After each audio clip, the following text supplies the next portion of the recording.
Hey, it's Greg Milby, community storyteller for Kentucky's Heartland, and this is the PAC Spotlight for our month. That's my friend Bart Lovins right there. This guy here, I remember he's like this big. Brayden Hall is the PAC Spotlight for today. First of all, congratulations. Oh, thank you. Thank you. And so most folks may not recognize him because he has hair, because just not too long ago you were Uncle Fester in the Addams Family. Yeah, it was fun. So let's talk about Uncle Fester a little bit, because for folks that maybe knew you a few years ago when you first started on the stage, you were a little bit on the quiet side. Yep. That I was still in my shell. And then last year, was that the year that you came out of your shell, or was it this with the Addams Family? I think it was kind of during when we did Hello Dolly for You Theater. Like at the kind of toward the end of it, that's when I started kind of breaking out of the shell. And then, Addams Family, it was a goner, man. As soon as they said Fester, I think the first day we had rehearsals at the PAC, me and Lindy Dale, we were out there jumping around and being fools. Just, that's how we are, just getting people in here. You are almost like the poster child for what the PAC does to kids, in a way. Not going crazy like that, but kids that may come in. Again, this is a promotional thing for the PAC bar, okay? Don't ruin the 20 years right here today. Yeah. So, I mean, you take kids that, they get on the stage and they like what they're doing, but they don't really understand why they like it. And then all of a sudden something happens, it clicks, and then it just becomes who they are and what they are and what they love to do. I know you love to sing. You're a very talented singer. You actually competed at the Kentucky State Fair and made it to the finals? Yes, the finals, which was a crazy experience because I've done it before, but I've never got to the finals. And that was just an experience of its own. Like even though I didn't place or anything, it was still like seeing those actors and dancers and singers. It was good to learn and you have to have that competition in you to always be better. And, because once you settled for good, I mean, there's always room to improve. Yeah. So, and it's interesting in your house because you have a brother that loves sports. Yeah. That is, I mean, higher than neck deep into sports. Yeah. But you're higher than neck deep into theater. Yeah. So, what are the similarities between the two of you when it comes to dedication? Is there a similarity between sports and what happens on the stage? Yes, there's because I am the John Hardin baseball manager. So I see my dad, where he used to be a coach. When I see him in Dawson out there every day, and it's it's kind of the same to theater. And I was actually talking to Tracy, who's with me in Arsenic and Old Lace, and we were talking when we interviewed with Bart about an ump and stuff, and it's just like really how sports and theater are kind of one and the same, just one's on a field and one's on stage. You have to have that dedication, you have to have the teamwork for not only yourself but for other people, and always striving to do better, because like I said, once you settle for good and there's more to improve, I mean, then you're just not accepting, and you could be the greatest you can be. And it's just like my brother, I mean, he supports me with everything he does, and when I go out and watch him, I mean, you can tell. Like my brother has where he's just a goofball, but once he steps on that field, it's a switch. It's like he's in game mode and no one can break him out of it. And it's pretty cool to see, because that's the same with me. Like, even though I'm a goofball on stage, like it's that serious note whenever it's time to get serious and time to really block and take action, especially for the, sixth graders that are coming into youth theater. I mean, it's one of those things where it's a switch. Yeah, and the dedication. I mean, you shaved your head. My goodness. Yeah, I was not expecting that either. I just woke up that morning right before rehearsal, and I was like, let's do it. And so my mom and them were out getting groceries, and they came back, and they started laughing because the razor thing broke while I was doing it halfway. And so I just like it was terrible. Yeah. Well, I mean, those are life experiences. Yeah. So what got you interested in theater years ago? So it was actually when I started in Missoula, and my mom, I remember doing it little, like my mom always wanted me to do it. And I think it was Pinocchio, and that was the first role I've ever gotten. And after doing Missoula and right before youth theater, when Parker Thompson told me about it, it was just like I've always sang, like I've always I did voice lessons with a teacher and all that. And then so I went in just, I didn't think I was going to get a big part or anything, just see the experience. And so when we did Hello Dolly and I got Cornelius, I mean, it was like through that summer was just a click, like this is where I belong. Like all the people I worked with, all the friends that I made there. I mean, it was something that I was not expecting of it. Like I thought it was just it's more of a family. Like there is no, we are teens, and so there's going to be that little tiny drama, but I mean, it's nothing like you have in school, or like no one's like, those are your partners for life. Like those are your teammates, and those are the true, baseball players that is on a field that's on the stage. Okay. So if you could not get on the stage again, let's just say you were barred for life, which we don't hope that happens at all. You say he was barred for life? Barred for life, yeah. Wow, that's even worse. You're only going to get this tall. That's it. You're done. You can't be on the stage again, and you're shrinking.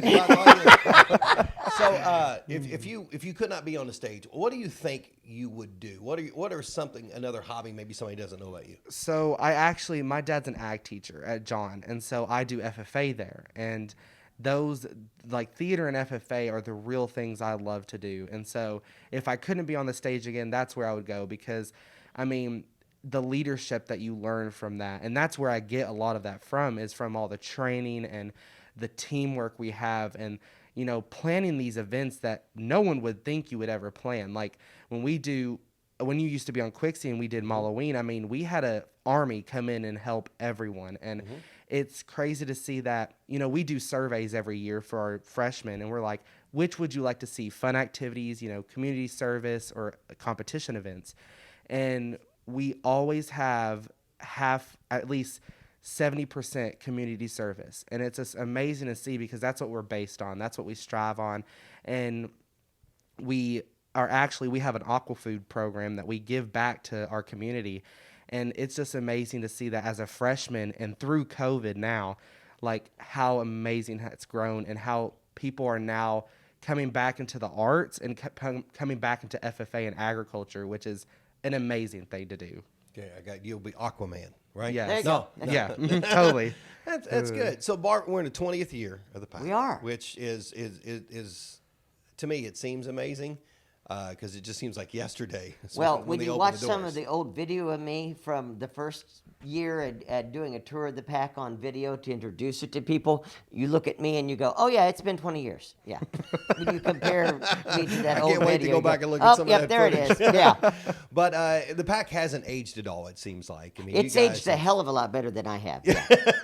Because you guys have done such an amazing job with it. And I think Brayden is one of the examples of what has made the PAC amazing for 20 years.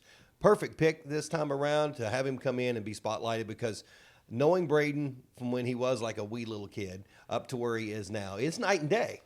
It is absolutely night and day. And I think it's a growth in himself, but it also is a growth because challenges and experiences were put in front of him. And without the PAC, those experiences for kids that maybe don't like baseball or football or basketball, they're not getting those type of opportunities to blossom. Well, and I've always said it's the arts, whether it's visual or physical. The arts catch people from falling through the cracks. They're you've got academically inclined, you've got athletically inclined, and we're some of both of those, and then parts of other things as well, that people that are looking for somewhere to belong. One of the things you're talking about, challenges and what the next challenge is, I think Brayden could attest to. He's gone from Missoula and choir to doing youth theater, and now he's in our PAC Pro-Am production right now, where he's working on stage with professionals, and having to rise to that challenge, I think, has been literally the next step for you. Yes, it's been a challenge, especially because, at first with youth theater and stuff, I've had great roles, and I was talking about Bart with this like the other day. It's just like being with professionals and having a role where, with my country voice and going into it like a New York Brooklynese, it was the toughest challenge I could have had.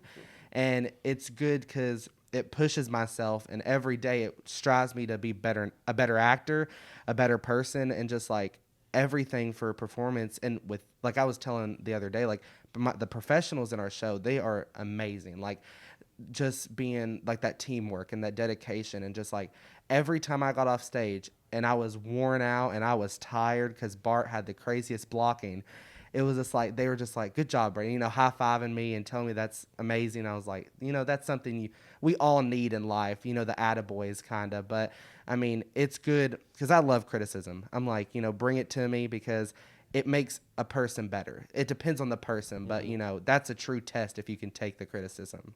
All right. And Arsenic on Old Lakes, you talk about that. We've got some shows coming up we want to talk about too, right? Well, as you said, it's our 20th season, and tickets are on sale now to all of our PAC season events, including this month's performance of Arsenic and Old Lace. It's the fall, and we always do a show in the fall. Not a musical this year. Too many people in a musical, breathing and sweating all in the same space with everything we're going on.